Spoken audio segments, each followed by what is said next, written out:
Hello and thanks for watching Lucky episode 13 of No Bull. I'm Tim Clark. Today I talk about some news about Apple and also about batteries and why you might want to check if you need a replacement. Stay tuned.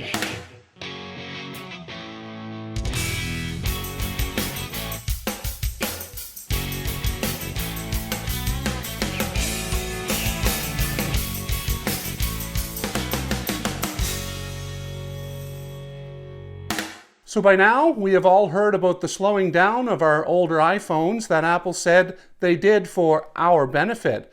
No, folks, it is not to make us not love our older iPhones and make us feel like we needed to upgrade to the latest and greatest tech from the company. Like I need any prodding to buy a new shiny iPhone. I managed to do that like clockwork at least once per year. Well, after Apple was discovered to have been doing this without telling us, they offered a reduced price to Apple iPhone owners who found their phones needed a new battery, and that replacement program is running until the end of this year.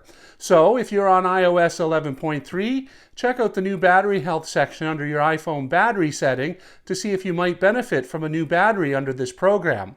Now, though, Apple has announced the iPhone is not the only battery that may have an issue. Apple has begun rolling out a battery replacement program for the non-touch bar 13-inch MacBook Pro. The company says there is an issue with a small number of MacBook Pros manufactured between October 2016 and October 2017. Affected users can mail in their MacBook Pro, find an Apple authorized service provider, or visit an Apple retail store. To check if your MacBook Pro is affected, head over to a link I will provide in the description down below, type in your serial number, and you can check. Apple notes that the program will not extend the standard warranty coverage of your device, and also notes that if you've already paid for a battery replacement, to contact the company for a refund. The program will be available for 5 years since the original release of the 13-inch MacBook Pro non-touch bar. In other news, the U.S. Department of Justice has opened an investigation over antitrust concerns and potential collusion between Verizon and at&t in efforts to prevent eSIM adoption and progress. What the heck is this, and why do I like it? Well, it means that no physical SIM is needed, and the manufacturer includes the eSIM right in the hardware. It can be changed to a new provider with a phone call without delay, and eliminates the need of having a SIM card tray or SIM card at all. Apple Watch and iPad both use eSIM technology, and Apple is reportedly one of multiple manufacturers who has raised concerns with the Department of Justice. Well, we all know how much the kid who snitched on you in school were the ones that we loved to hate. In this instance, though, I think users should support Apple as it will likely lead to lower costs and allow us to change providers more easily.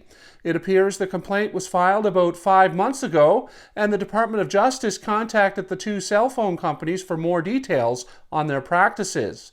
Other companies also availed themselves of this method, including the Google Pixel and Microsoft Surface, so if I'm a betting person, and I am, I expect it might not be the only complaints about this practice. It is alleged the cell phone giants, who have about 70% of the market, were working together with the GSMA, that's the Mobile Industry Standards Group, to impede the implementation of this type of service and keep the dominance of the cellular companies in the space. I, for one, will be waiting to see if the man sticks it to them. Well, Verizon was the only one of the group who commented and said the whole matter was much ado about nothing. Way to go, Verizon. At least we know you must be a fan of Shakespeare. Talk about ironic using of a quote about a Shakespeare play, where Benedict and Beatrice are tricked in confessing their love for each other, and Claudio is tricked into rejecting Hero at the altar on the erroneous belief that she has been unfaithful. At the end, Benedict and Beatrice join forces to set things right, and the others join in a dance celebrating the marriage of the two couples, a story of collusion by multiple parties to get an outcome they were seeking. Well, that's about all for today in this lucky 13th episode of No Bull. If you have a question or a comment, please leave it below. I love to hear from you and will respond. Once again, thanks for checking out our content, and see you next time. Hi, if you liked that video, consider clicking on the thumbs up. If for some strange reason you hated it, just don't click at all or use that other thumbs down button. While you're at it, why not click the red subscribe button? This helps to show support for our content, and someday in the distant future, we may even get accepted into the YouTube monetization program. While you're doing that, how about clicking that icon of a bell? That way you'll get a notification when I upload a new video. I do upload a minimum of one video every week between Sunday and Monday afternoon. I also produce other videos when the idea pops into my head. Thanks for your support, and see you next time here on Noble Tech Talk.